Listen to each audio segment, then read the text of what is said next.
श्री गजानन विजय ग्रंथ अध्याय 11. श्री गणेशाय नमः. हे ओंकार रूपा पशुपती, हे भवानी वरा दक्षिणामूर्ती, ब्रह्मांडात जितुक्या विभूती तितुकी रूपे तुझी देखा. तुझे रूप जे निराकार, जेणे हे व्यापक चराचर, जे सर्वस्वी आधार अविद्या माया प्रकृतीला. ते स्वरूप जाणावया अशक्य आहे देवराया, म्हणून तू करण्या दया सगुण रूपे धरलीस. जैसे ज्याला वाटत तैसे तो तुला भाग देत, नामामुळे तुझं प्रत भिन्नत्व येना कधीही. शैव तुला शिव म्हणती, ब्रह्म बोलती वेदांती, रामानुजांचा सीतापती, वैष्णवांचा विष्णू तू. उपासनेप्रमाणे नावे मिळाली तुझं कारणे, परी तू अभिन्नपणे सर्वांठाईच गवससी. तू सोमनाथ विश्वेश्वर, हिम केदार ओंकार, क्षिप्रा तटाकी साचार, महांकाल तूचकी. नागनाथ वैजनाथ, घृष्णेश्वर वेरुळात, त्र्यंबक तुला म्हणतात गोदावरीच्या तटाकी. तू भीमाशंकर मल्लिकार्जुन, रामेश्वर तू गोकर्णरूपी शंकर, तू महादेव शिंगणापुरी. त्या अवघ्यान कारण असो माझे साष्टांग नमन, माझ्या त्रितापांचे हरण शीघ्र करी दीनबंधो. देवा तुम्ही कुबेराला क्षणात धनपती केला, मग माझ्याविषयी का हो पडला प्रश्न तुम्हासी गिरिजापते. बाळकृष्णाच्या सदनासी समर्थ आले दुसरे वर्षी, त्या बाळापुरासी दासनवमी कारणे. सुकलाल बाळकृष्ण या बाळापुरा लागून, निस्सीम भक्त होते दोन, त्यांची सरी नये कोणा. यावेळी बरोबर होते पाटील भास्कर, बाळाभाऊ पितांबर, गणू जगदेव दिंडोकर. उत्सव दासनवमीचा सांग झाला तेथ साचा, दैवयोग भास्कराचा तेथेच आला ओढवून. एक कुत्रे पिसाळलेले भास्करा येऊन चावले, तेणे लोक इतर भ्याले, म्हणती आता हा पिसाळेल. उपाय अवघे व्यवहारिक भास्करासी केले देख, कोणी म्हणती निशंक डॉक्टरा धाडा बोलावणे. भास्कर म्हणे ते अवसरी, वैद्याची ना जरूर खरी, माझा डॉक्टर आसनावरी बैसला आहे गजानन. त्याचकडे मजला न्यावे, वृत्त अवघे कळवावे, ते सांगतील ते ऐकावे, आपला हेका करू नका. गजाननांचे समोर आणिला पाटील भास्कर, बाळाभाऊने समाचार अवघा समर्थास श्रुत केला. तो अवघा ऐकून महाराज वदले हसून, हत्या वैर आणि ऋण हे कोणाची चुकेना. सुकलालच्या गाईठाई द्वाडपणा जो होता पाही, तो या भास्करे लवलाही शेगावी दवडीला. ते तिचे द्वाडपण कुत्रे येथे झाले जाण, तेच चावले येऊन या पाटील भास्कराला. तिचा हरण्या द्वाडपणा म्हशी याने केली प्रार्थना, इचे प्यावया दूध जाणा ऐसा भास्कर मतलबी. दूध पिता वाटले गोड, आता कारे चालले जड, नको ठेवस पडदा आड, वाचवू कामी सांग तुला. हे कुत्र निमित्त झाले, तुझे आयुष्य मुळीच सरले, आता पाहिजे प्रयाण केले तू या सोडून मृत्यूलोका. जरी इच्छा असेल मनी वाचण्याची तुझं लागोनी, तरी तुझे मी यापासूनी रक्षण वेड्या करीन. परी ती होईल उसनवारी, जन्म मृत्यूची बाळा खरी, या अशाश्वताच्या बाजारी देणे घेणे चालते. बोल आता झडकर, काय तुझा विचार, ऐसी कधी न येणार पर्वणी ती जाण तुला. भास्कर बोले त्यावरी, मी अजाण सर्वतोपरी, जे असेल अंतरी आपुल्या तेच करावे. लेकुराचे अवघे हित माता एकते जाणत, ऐसे एके अभंगात श्री तुकोबा बोलले. मी आपले लेकरू म्हणून विनंती कशास करू, तू अवघ्या ज्ञानाचा सागरू, अवघे काही कळते तुला. ऐसे ऐकता भाषण संतोषले गजानन, खऱ्या प्रती समाधान खरे बोलता होत असे. कोणी म्हणाले गुरुराया, भास्करासी वाचवा सदया, या कुत्र्यापासून या तो आपला भक्त असे. महाराज म्हणती त्या कारण हेच तुझे अज्ञान. अरे वेड्या, जन्म मरण हीच मुळी भ्रांती असे. जन्मे न कोणी मरे न कोणी, हे जाणावया लागुनी परमार्थाचा उपाय जाणी शास्त्रकारे कथन केला. त्याचा उपयोग करावा, मोह समूळ सोडावा, प्रारब्ध भोग भोगावा, निमूटपणे हेच बरे. संचित प्रारब्ध क्रियमाण हे भोगल्या वाचून, या बद्ध जीवा लागून सुटका होणे मुळीच नसे. पूर्वजन्मी जे करावे ते या जन्मी भोगावे, आणि ते भोगण्यासाठी यावे जन्मा हा सिद्धांत असे. या जन्मी जे करावे ते पुढच्या जन्मास उरवावे, असे किती सांग घ्यावे फेरे जन्ममृत्यूचे. पूर्वजन्मीचे उर्वरित भास्कराचे न उरले सत्य, तो अवघ्यापून झाला मुक्त, मोक्षास जाया कारणे. म्हणून आग्रह करू नका, मार्ग त्याचा अडवू नका.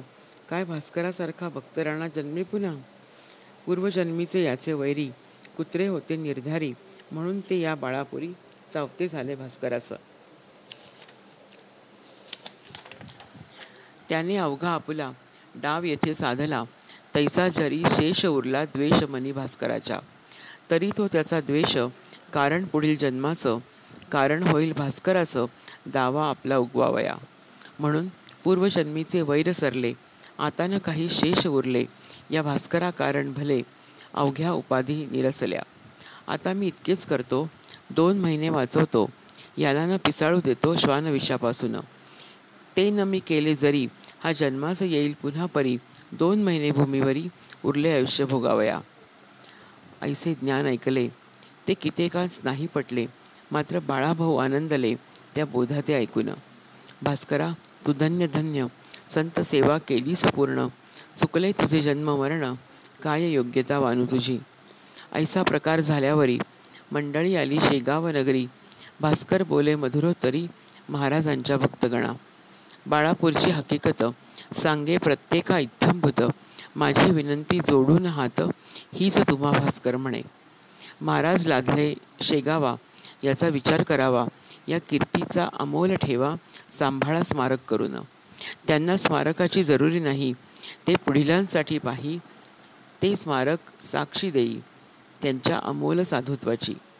पहा आळंदीस ज्ञानेश्वर, समर्थ सज्जन गडावर, पवित्र केले देहूनगर त्या तुकोबारायाने. त्यांची स्मारके त्या त्या ठाया, ठेविली भव्य करून या, तोच पथ अनुसराया, तुम्ही झटावे मनापासून. ऐसे प्रत्येका सांगत भास्कर राहिला निवांत, परी त्याच्या मनात ऐसे आले एकदा. हे मला हो हो म्हणती, माझी ऐकून विनंती, परी शंका येत चित्ती, हो म्हणण्याची यांची मला. त्याने एकदा ऐसे केले, अवघ्या लोकांस मिळविले, एका ठाई मठात भले, महाराजांच्या अपरोक्ष. बंकटलाल पाटील हरी, मारुती चंद्रभान कारभारी, जो खंडूजीच्या दुकानावरी होता कारभार करीत. श्रीपतराव बावीकर, ताराचंद साहुकार आणि मंडळी होती इतर, नावे कुठवर सांगावी. मिळवून या त्या लोकांना भास्करे पदर पसरिला, माझा आता संबंध उरला 2 महिनेच तुमच्याशी. माझ्या मनी ऐशी आस, समर्थांचे स्मारक खास, भव्य व्हावे वऱ्हाडास या शेगावा माझारी. तुम्ही हे करीतो म्हणा, तेणे आनंद माझ्या मना, होऊन सुखे करीन गमना मी वैकुंठा कारणे. संत सेवा कधीही अनाठाई जाणार नाही, इच्छा जयाची ज्या ज्या होई, ती ती संत पुरविती. स्मारक ऐसे करावे, अवघ्यांनीच वाखाणावे, पाहून त्या डोलावे प्रत्येकाने आपल्या मनी. ऐसेच स्मारक करण्याची शपथ वाहा समर्थांची, ही विनंती अखेरची माझी ती मान्य करा. त्या अवघ्यांनी कबूल केले, भास्कराचे स्थिरावले, या योगे हे चित्त भले, रुखरुख मनाची संपली. उत्तरोत्तर आनंद वृत्ती भास्कराची वाढत होती, जैसी लेकुरे आनंदती पुढील सणाच्या आशेने. माघ वद्य त्रयोदशीस महाराज वदले भास्करास, चल त्र्यंबकेश्वरास जाऊ आपण शिवरात्रीला. तो त्र्यंबक राजा कर्पूर गौर, भवभवांतक भवानीवर, जो आहे झाला स्थिर गोदावरीच्या तटाते. ते ज्योतिर्लिंग मनोहर, करी पातकाचा संहार, नको करूचा आता उशीर, जाऊ गंगा स्नानाला. भास्करा त्या त्र्यंबकेश्वरी, पहाड एक ब्रह्मगिरी, जेथे औषधी नाना परी, बहुसाल असती उगवलेल्या. त्या ब्रह्मगिरीवर स्थित आहेत पहा गहिनीनाथ, ज्यांना आहेत अवगत गुणधर्म औषधींचे. वेड्या कुत्र्याच्या विषावरी, तेथे औषधी आहे खरी, तिचा उपयोग सत्वरी करून पाहू येतवा. भास्कर म्हणे, गुरुनाथा, आता औषधी कशा करता? तुमची आहे अगाध सत्ता, औषधी होऊन आगळी. आपल्या कृपेने भले विष बाळापोरीस निमाले, आयुष्याचे आहेत उरले 2 महिनेच आता की. म्हणून वाटे मजप्रत, शेगावीच राहू गुरुमूर्ती, त्र्यंबकेश्वर आम्हा प्रती तुम्हीच आहात साक्षात. गोदावरी तुमचे चरण, तेथेच मी करी स्नान, अन्य तीर्थांचे प्रयोजन मला न आता राहिले. ऐसी ऐकता त्याची वाणी, समर्थ बदले हासोनी, हे जरी खरे जाणी तरी तीर्थ महिमा मानावा. चल नको करू उशीर, पाहू तो त्र्यंबकेश्वर, बाळाभाऊ पितांबर यासही घे बरोबरी. मग ती मंडळी निघाली शेगावाहून भली, शिवरात्रीस येती झाली त्र्यंबकेश्वरा कारणे. कुशावरती केले स्नान, घेतले हराचे दर्शन, गंगाद्वारा जाऊन पूजन केले गौतमीचे. वंदिली माय निलांबिका, तेवी गहनी नाथ देखा, तेथून आले नाशिका, गोपाळदासास भेटावया. हा गोपाळदास महंत काळ्या रामाच्या मंदिरात धुनी लावून द्वारात पंचवटीच्या बसलासे. राम मंदिरासमोर एक पिंपळाचा होता पार, शिष्यांसहित साधूवर तेथे जाऊन बैसले. गोपाळदासास आनंद झाला. बोलले जवळच्या मंडळींना, आज माझा बंधू आला वऱ्हाडातून गजानन, जा घ्या त्याचे दर्शन, अनन्य भावे करून माझी ही भेट म्हणून नारळ साखर त्यांची द्या. हा हार घाला कंठात, तो मी एक साक्षात, देह भिन्न म्हणून द्वैत, आम्हा उभयती मानू नका. शिष्यांनी तैसेच केले. दर्शन घ्याया अवघे आले, कंठा माझी घातिले दिलेल्या पुष्पहाराला. नारळ आणि खडीसाखर ठेवली स्वामींसमोर, ती पाहून गुरुवर ऐसे बोलले भास्कराला, हा प्रसाद अवघ्यांस वाटी, परीन होऊ देई दाटी, माझ्या बंधूची झाली भेटी आज या पंचवटीत. माझे येथील काम झाले, आता नाशकाचे राहिले, म्हणून पाहिजे तेथे गेले धुमाळ वकिलाच्या घरा. महाराज आले नाशकात, लोकदर्शना जमले बहुत, बारीक सारीक गोष्टी अमित येथे असत्या झाल्या. त्या अवघ्या सांगता विस्तार होईल उगीच ग्रंथा, म्हणून देतो संक्षेप आता त्याची क्षमा करा हो. तेथे राहून काही दिवस महाराज आले शेगावास, तो आडगावी नेण्यास झामसिंग पातला. त्यांनी आग्रह केला फार, समर्थ दिले उत्तर, रामनवमी झाल्यावर येऊ आम्ही आडगावा. आता तू जावे परत, उगा न पडे आग्रहात. झामसिंग मुळीच भक्त, निस्सीम होता समर्थांचा. तो आला तैसा परत गेला आपल्या त्या आडगावाला. पुन्हा श्रोते येता झाला रामनवमी शेगावी. उत्सव करून शेगावात समर्थांना शिष्यांसहित आला घेऊन आडगावात हनुमान जयंती कारणे. आडगावी असता समर्थ स्वारी, चमत्कार झाले नाना परी. एके दिवशी 2 प्रहरी भास्कर लोळवल्या फुफाट्यात. छातीवर बैसून भास्करा केले ताडन, लोक पाहती दुरून, परी जवळी कोणी जाईना. बाळाभाऊ जवळ होता, तो म्हणाला सद्गुरुनाथा, भास्कराचे सोडा आता, बेजार झाला उन्हाने.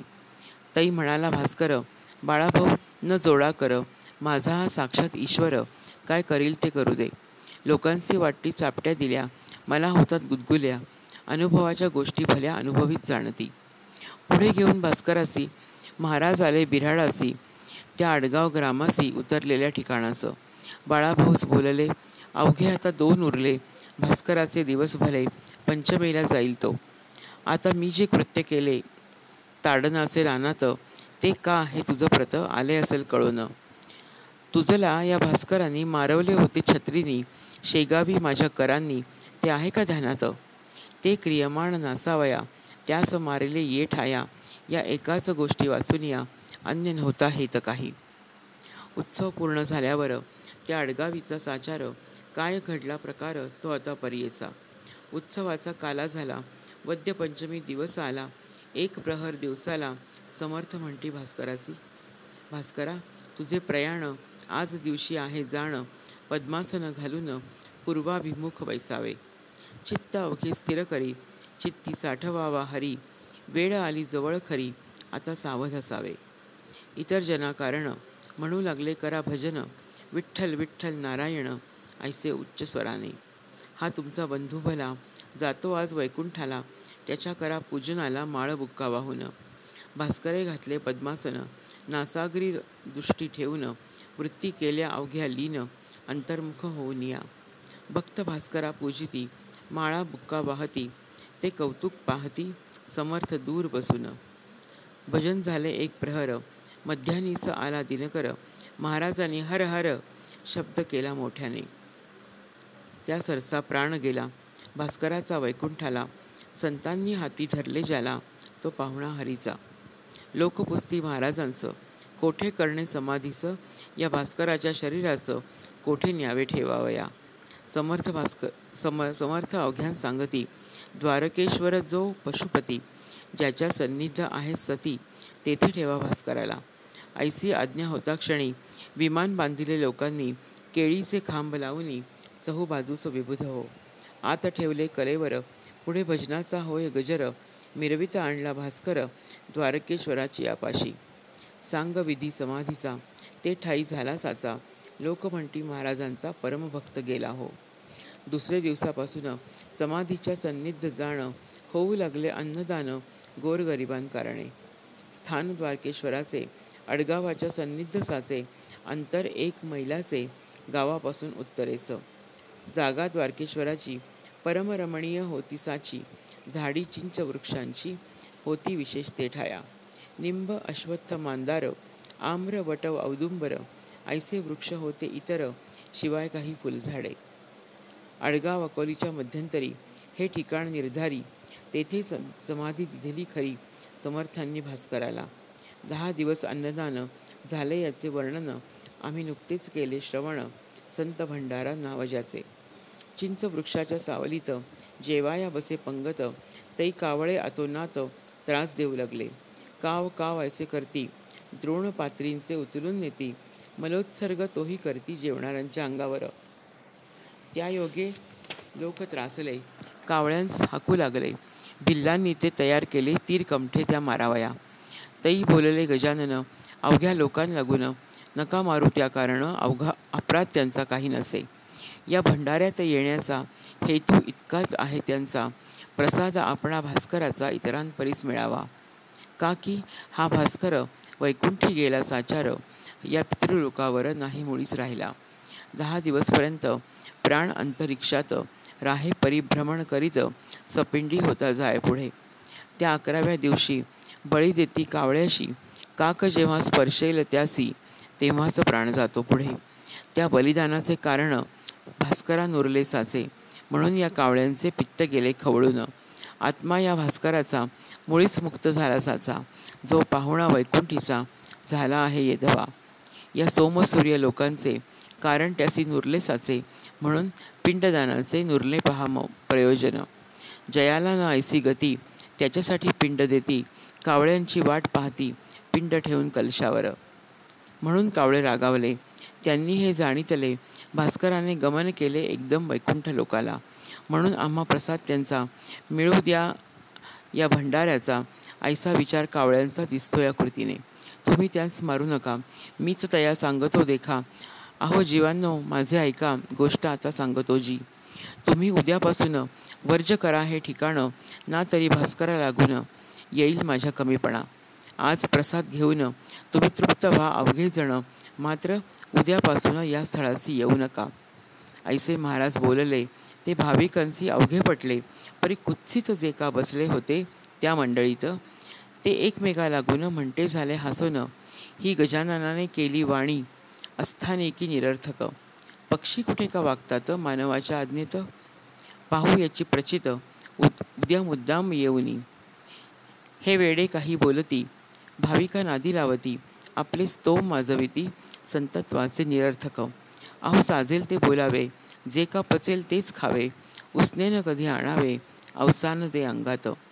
दुसरे दिवशी ते कुत्सित मुद्दाम पाहण्या आले तेथ, तो एकही ना दृष्टीप्रत पडला त्यांच्या कावळा. मग मात्र चकित झाले, समर्थांची शरण आले. 12 वर्ष तेथ भले, कावळेनं आले श्रोते हो. 14 दिवस झाल्यावरी गजानन फिरले माघारी, येते झाले शेगाव नगरी आपल्या उर्वरित शिष्यांसह. श्रोते त्या शेगावात एक गोष्ट घडली अघटित, ती ऐका सावचित्त सांगतो मी येधवा. तेथे साल दुष्काळाचे, म्हणून एका विहिरीचे काम चालले खोदण्याचे सुरुंगाते लावून. विहीर 2 पुरुषांवर गेली खोल साचार, खडक काळा लागला थोर, गती खुंटली पहारीची. म्हणून भोके करून आत दारू ठासून, सुरुंगांच्या साह्ये करून काम फोडण्याचे सुरू झाले. 4 बाजूस भोके 4 केली पहारीने तयार, दारू ठासेली अखेर आत दोऱ्या घालून. एरंड पुंगळ्या पेटवून सोडल्या 4 दोऱ्यातून, तो मध्येच बैसल्या अडकून दोऱ्याची या गाठीवरी. पुंगळी खाली जाईना, दारूस विस्तव लागेना, पाणी दम धरीना आले जवळी सुरुंगाच्या. ते कामावरचा मिस्तरी विचार करी अंतरी, सुरुंगास लागल्या वारी सुरुंग वाया जाईल की. म्हणून गणू जवऱ्याला मिस्तरी तो बोलला, तू उतरून विहिरीला पुंगळ्या थोड्या सरकीव, आणि तू येई लवकर वरी, पुंगळ्या जातील तोवरी 12ची शेजारी, म्हणजे काम होईल. त्या पुंगळ्या सरकवण्यासी कोणी न तसे जावयासी, म्हणून या गणू जवऱ्यासी मिस्तरीने दटावले. काय करतो बिचारा, दारिद्र्य होते ज्याच्या पदरा, त्याच्यावरी चाले जोरा, यज्ञास बळी बोकडाचा. या गणू जवऱ्याची निष्ठा समर्थांवरी साची, आज्ञा होता मिस्तरीची, गणू आत उतरला. एक पुंगळी सरकवली, ती तत्काळ तळा गेली, दारू प्रती जाऊन भिडली, गणू आत सापडला. दुसरीच जो घाली हात पुंगळी सरकवण्याप्रत, तो पहिला सुरुंग उडला सत्य, मग काय विचारता. गणू म्हणे विहिरीतून, समर्था ये धावून, माझे आता रक्षण तुझ्या विणा कोण करी. विहिरी माझी धुराचा, डोंब झाला होता साचा, दुसरा सुरुंग पेटण्याचा अवधी उरला थोडका. तो गणू जवऱ्या भली कपार हाती लागली, त्या कपारीत बैसली स्वारी गणू जवऱ्याची. एका मागून एकांनी पेट घेतला सुरुंगांनी, उडाले सुरुंग ऐसे तिन्ही, दगड अपार निघाले. लोक जे का होते वरती, ते बोलले ऐशारीती, बहुधा मिळाली असेल मुक्ती विहिरी माझी गणूला. छिन्न भिन्न शरीर झाले असेल साचार, डोकावून पाहती नारी नर आत गणू जवऱ्याला. तो कोठे दिसेना जनांच्या नाना कल्पना, दगडाप्रमाणे गणू जाणा उडला असेल बाहेर. त्याचे आसमंत भागात कोठेतरी असेल प्रेत, पडलेले त्या शोधण्याप्रत माणूस कोणी पाठवा. मिस्तरीचा शब्द ऐकिला, आतून गणू बोलला, अहो मिस्त्री नाही मेला, गणू आहे विहिरीत. गजाननांच्या कृपेनी मी वाचलो या ठिकाणी, बसलो आहे दडोनी या पहा कपारीत. परी कपारीच्या तोंडाला धोंडा एक मोठा पडला, त्यामुळे बाहेर मला येता येत नाही की. गणूचे शब्द ऐकले, लोक अवघे आनंदले. लोक खाली उतरले, तो धोंडा काढावया. 10-5 जणांनी धोंडा सरकविला पहारींनी, गणूस बाहेर काढून घेऊन आले वरती हो. वरती येताच गावात गणू गेला पळत पळत समर्थांच्या मठात, दर्शन त्यांचे घ्यावया. गणू दर्शना येता क्षणी बोलले त्या कैवल्यदानी, गण्या कपारीत बैसोनी किती धोंडे उडवलेस. त्यात मोठा धोंडा तुला रक्षणास येऊन बैसला कपारीच्या तोंडाला, म्हणून तू वाचलास. पुन्हा ना ऐसे साहस करी, पुंगळीवरून सुटल्यावरी मध्येच तिला जाऊन करी कशाही प्रसंगी धरू नये. जा, तुझे गंडांतर आज निमाले साचार, गणूप्रती पहाया इतर, लोक आले गावीचे.